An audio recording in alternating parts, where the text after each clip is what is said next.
मेरा नाम है अक्षत सिन्हा और मेरे साथ दीप्ति और सिद्धार्थ और आकाश, हम सब लोग जो हैं वो urban fringe the underground studio का पार्ट है। और पिछले महीने हमने इस बैठक की सीरीज की शुरुआत की थी। पिछले हफ्ते हमारे करीब 30-35 लोग थे जिन्होंने पढ़ी भी और सुनी भी, क्योंकि दोनों का होना बहुत ज़रूरी है। और इस महीने राज भाई जिन्होंने इनिशिएटिव लास्ट मंथ लिया था, उनकी आज खुद जो है वो मुशायरा है, वो लक्ष्मी नगर में कहीं पे मुशायरे में मौका मिलेगा तो he will also join at some point. But आप सब लोग आए और संडे को समय निकाल के आना अपने घर को और सारी चीज़ों को साइड में रख के, और जो लोग काम करते हैं उनको अपने आलस को भी छोड़ कर आना और रजाइयों को छोड़ के आना, जो दिल्ली में हल्की फुल्की सर्दी अभी भी बची है, पिछले 2 दिन से तो थोड़ी कम हुई है। आप सब लोग आर्ट से और पोएट्री से कहीं ना कहीं जुड़े हुए हैं, आप सब लोग अपने में, और मैं बड़ा खुशनसीब हूँ कि ज़्यादातर लोग आप मुझसे डायरेक्टली जुड़े हुए हैं।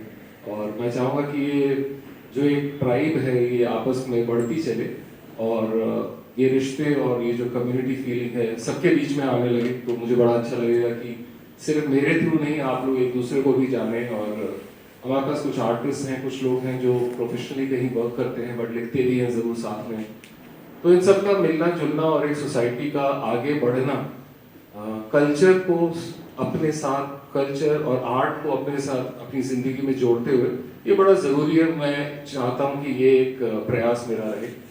तो थैंक यू सो मच, आप सब लोग आए। मैं ज़्यादा समय नहीं लूँगा, मैंने ढूंढी अपनी काफ़ी कविताएं, क्योंकि काफ़ी समय से लिखा नहीं है। पिछले बैठक में भी मैंने इम्प्रॉम्प्टू एक कविता पढ़ी थी, because I just lost my dog at that time, तो मैंने उसके ऊपर जो है पढ़ी थी, फिर मैं उसको सुना भी नहीं है, मैंने रिकॉर्डिंग है मेरे पास, मुझे सुनना है कि मैंने कहा क्या था। तो लेकिन आज मैंने सोचा कि मैं इम्प्रॉम्प्टू वाला नहीं करता हूँ, मैं कुछ ढूंढता हूँ अपनी एक पुरानी कविता और आप लोगों को वो सुनाता हूँ, फिर मैं आग्रह करूँगा आगे जो है वो शाम को बढ़ाने। एक ये छोटी सी कविता मुझे भी पढ़ के याद सा कर रहा हूँ कि ये लेक हाउस करके, एक लेक हाउस 23 करके एक जगह होती थी हौसला विलेज में, अब तो नहीं है, बंद हो गया, काफ़ी टाइम हो गई। तो वहाँ हम लंप इन द थ्रोट करके एक कम्युनिटी रन करते थे, तो हम मिला करते थे और बैठ के एक दूसरे को कविताएं सुनाया करते थे, कई बार कोलैबोरेटिव भी लिखते थे। तो हमने टॉपिक दिया था एक दूसरे को, खामोशी की आवाज़। तो उस पर ये कुछ 8-10 लाइनों की एक कविता है कि खामोशी चीरती रही रंगों भरी दास्तां, खामोशी चीखती रही रंगों भरी दास्तां, खामोशी की कितनी खूबसूरत है जुबान, हर रात मुझसे कहती है खामोशी, तुझे इश्क है मुझसे या चाहिए कोई और तूफान। मेरे अंदर की खामोशी शोर बनना चाहती है, मेरे अंदर की खामोशी शोर बनना चाहती है, यही खामोशी है जिसे मैं रोज सुनने की कोशिश करता हूं। खामोशी डराती नहीं मुझे अब और, खामोशी डराती नहीं मुझे अब और, साथ देती है मेरा हर दम हर पल, जैसे कि घुंघरुओं की गूंज रह जाती है हवाओं में पैरों के थम जाने के बाद।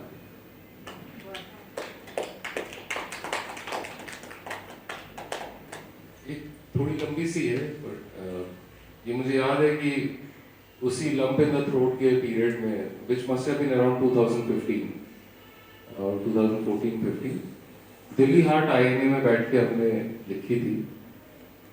तो ये विदाउट एनी, मतलब हमने एक दूसरे को कोई जो है वो दिया नहीं था कि भाई इस पे टॉपिक पे लिखना है कुछ है। काफ़ी चीज़ें जब हम लिखते हैं और इम्प्रॉम्प्टू जब हम लिखते हैं तो इसलिए होती है क्योंकि हम कहीं से आ रहे होते हैं या कुछ हो गया होता है जिसका रिस्पॉन्स है वो निकलता है। इसका नाम है भ्रमित मन। भ्रमित मन। आज फिर प्रतिबिंब मेरा आ सामने हुआ खड़ा, आज मेरा प्रतिबिंब फिर सामने हुआ खड़ा, क्या किया था, मना किया था, मना किया था शर्मिंदगी होगी, आज फिर प्रतिबिंब मेरा आज सामने हुआ खड़ा, मना किया था शर्मिंदगी होगी। नहीं, मुझे नहीं, मुझे तो शर्म अब आती ही नहीं, मुझे तो दुख है उसकी दुर्गति होगी। कभी निहारता हूँ चकित उसे आज, और कभी याद करता हूँ बीता हुआ वह पल, जो इस झलक में ताजा करता है एक ऐसा एहसास। कभी निहारता हूँ चकित उसे आज, और कभी याद करता हूँ बीता हुआ वह पल, जो इस झलक में ताजा करता है एक एहसास। ऐसे कभी हम भी थे कल किसी पल। इस कल और आज के बीच में क्या इतना लंबा हुआ अंतराल, इस कल और आज के बीच में क्या इतना लंबा हुआ अंतराल। रातों की नींदें गुम, भटका दिन भर ये तन, मन की है खोज आज भी जाने बीत गए कितने ही साल। जब तक न था अपने आप पर घमंड, बहुत देखा बहुत कुछ सुना भी। जब तक न था अपने पर घमंड, बहुत देखा बहुत कुछ सुना भी। अब तो आंखें बंद कानों पे रखे हाथ, एक ही चाह है नींद आ जाए तो जागू ना हो। तिरस्कृत हुआ आज फिर गए मुझसे, खड़ा है अकेला दूर बहुत दूर मुझसे। मेरी नजर न झुकती है न उससे अब हटती ही है। मैं तो निर्लज्ज हूँ, लज्जित है बस वही मुझसे। मैं कभी देख उसे सोचता हूँ यह भी, मैं कभी देख उसे सोचता हूँ यह भी, कि अगर वह कुछ नहीं बस बीते हुए कल का अवशेष है। अगर वह कुछ नहीं बस बीते हुए कल का अवशेष है, तो क्या हक है मुझे उसके भ्रमित मन को तोड़ने का, नींद से उसे झकझोरने का, और कहने का कि मुझ में भी उसका कोई अंश शेष है।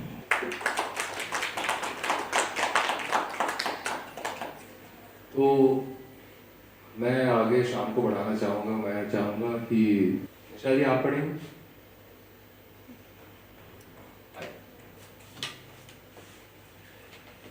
निशा जी बहुत अच्छा लिखती हैं और सुनाती भी हैं, और पिछले महीने भी थी ये भी यहाँ पे, और इन्होंने बहुत सुंदर पढ़े थे अपने कला। सर्दियों का समय है तो सूर्य भगवान के निकलने का सबको इंतजार रहता है जाना। मैं आज की ये कविता सूर्यदेव को ही समर्पित कर रही हूँ। डाल दो हे भानुदेव अपनी कृपा के इधर, डाल दो हे भानुदेव अपनी कृपा के इधर। मेरी मध्यम कर्म ज्योति जिससे हो जाए प्रखर, मेरी मध्यम कर्म ज्योति जिससे हो जाए प्रखर। तेरी किरणों ने छुआ तो बंद कलियां खिल उठी, तेरी किरणों ने छुआ तो बंद कलियां खिल उठी। तेरी आभा जो मिली तो सोई संसर्ग जग उठी। तुम जो आए तो कुहासे की सघनता छट गई। कुछ कृपा किरणें मेरे मस्तिष्क तक पहुँचे अगर, अज्ञानता से मुक्त होकर बुद्धि भी जाए संवर, अज्ञानता से मुक्त होकर बुद्धि भी जाए संवर। डाल दो हे भानुदेव अपनी कृपा किरणें इधर। हे तरन तेरी किरण का प्यारा सा स्पर्श पा, भू पर पड़ी मैली मलिन सी रेत चमचम हो उठी। तुमको देखा चंचल नदियाँ और चंचल हो उठी। तुमको देखा हंस उठे नीरव पड़े जंगल सघन, तुमको देखा हंस उठे नीरव पड़े जंगल सघन। तुमको देखा हिल उठे उदास पंछी हे अधर। डाल दो हे भानुदेव अपनी कृपा किरणें इधर, मेरी मध्यम कर्म ज्योति जिससे हो जाए प्रखर। और मैं चाहूँगी कि ये सूरज से न सिर्फ मैं शारीरिक ऊर्जा लूँ, वो उनकी किरणें मेरे हृदय तक पहुँचे। तो डालो उर्मे किरणें कि ऐसे भाव सुमन खिल उठे, डालो उर्मे किरणें कि ऐसे भाव सुमन खिल उठे, जिनका सौरभ जगती की पीड़ा की औषधि बन सके। कुछ अंधेरा हर सके हम कुछ उजाला कर सके, कुछ तो अंधेरा हर सके कुछ हम उजाला कर सके। डाल दो हे भानुदेव अपनी कृपा के इधर, मेरी मध्यम कर्म ज्योति जिससे हो जाए। Thank you. पंक्तियाँ मैं बच्चों के लिए, उन बच्चों की कामयाबी की दुआ करते हुए सुना रही हूँ जो अपने घर से अपने माँ बाप से दूर अपना जीविकार्जन करने के लिए या अपनी पढ़ाई के लिए संघर्ष कर रहे दूर रह रहे हैं, उनकी कामयाबी की दुआ कर रही हूँ। और एक माँ की चिंताओं की थोड़ी दुख दुखी भी मेरी पंक्तियों में दिखे।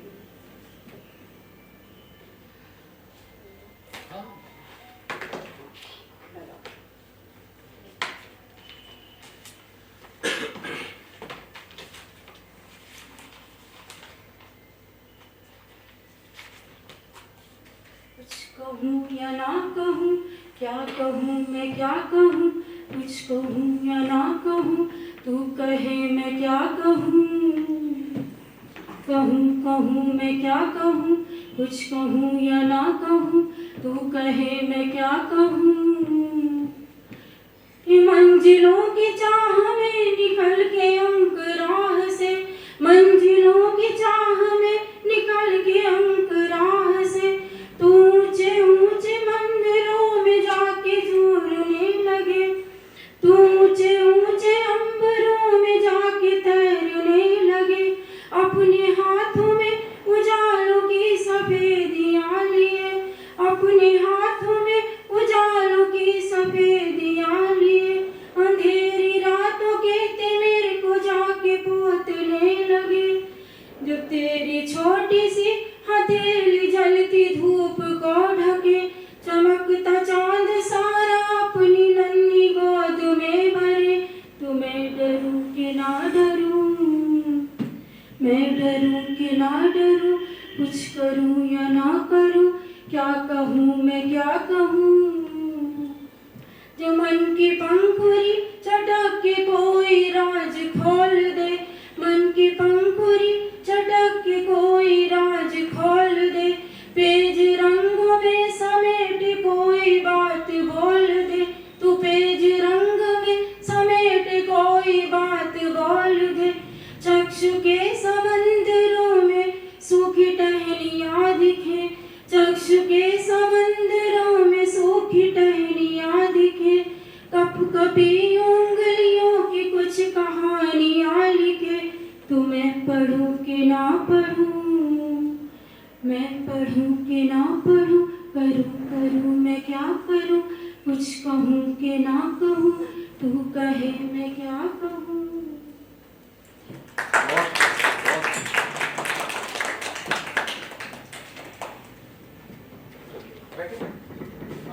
बातचीत भी तो कर सकते हैं थोड़ी सी। हर इंसान का जैसे एक प्रोसेस होता है अपना लिखने का। मैंने जैसे बताया मेरी ज़्यादातर जो प्रोसेस है वो इम्प्रॉम्प्टू होता है, वो किसी न किसी चीज़ से प्रेरित होता है जो अभी हुई होती है, या जिस चीज़ को मैंने सहा होता है, सुना होता है, देखा होता है, और उसको मैं रिस्पॉन्ड करता हूँ और मैं ऐसे लिखता हूँ। ये मेरा प्रोसेस है। आप कैसे लिखती हैं?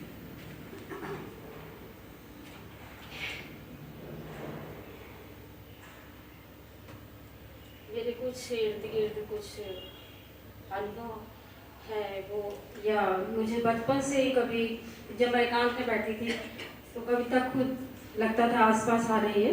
मेरी बहुत 30-35 साल लिखी हुई कुछ कविताएं हैं। जब मैं शादी होकर अपने घर आई, अपने ससुराल, तो मुझे पहले अपनी मम्मी की याद आई। जब मिलने गई मुझे लगा माँ बहुत याद आ रही, पापा। उसके बाद फिर मुझे लगा कि अब किसकी याद आ रही है, तो मैं अपने वो पन्ने उठा लाई थी जो मेरे बहुत सालों के इधर उधर मेरी डायरी में, किताब में पढ़ते समय पढ़े थे। तो मुझे लगा था, तब से लगा कि मुझे इससे प्यार है, कविता से।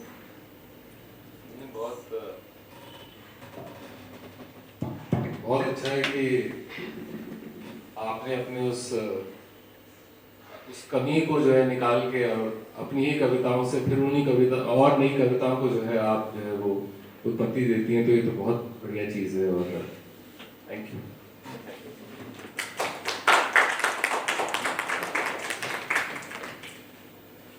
मैं चाह रहा था बताना कि ये आकाश की मदर भी है, और बट मैंने कहा कि आप पहले कवि को जो है कवि की तरह सुने, तो रिश्तों को तो हम बाद में भी समझ सकते हैं। तो यहाँ कोई नेपोटिज्म का कोई वो नहीं है।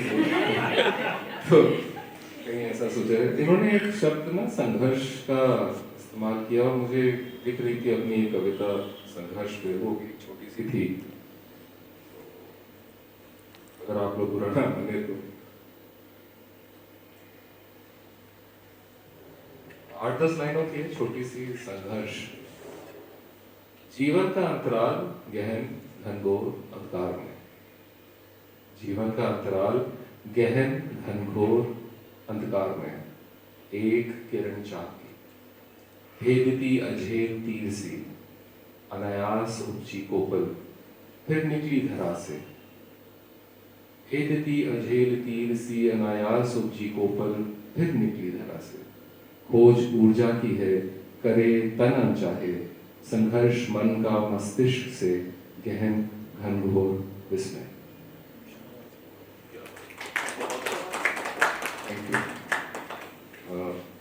मैं भी अपनी पुरानी कविताओं से फिर रूबरू हो रहा हूँ, क्योंकि मेरा तो ऐसे सिस्टम से बाहर हुआ कि मुझे खुद नहीं याद रहता ये मैंने लिखा है, और याद करना पड़ता है कि ये क्या रहा होगा, मनोदशा क्या रही होगी, क्यों ऐसा लिखा गया, खुद भी कई बार याद नहीं आता।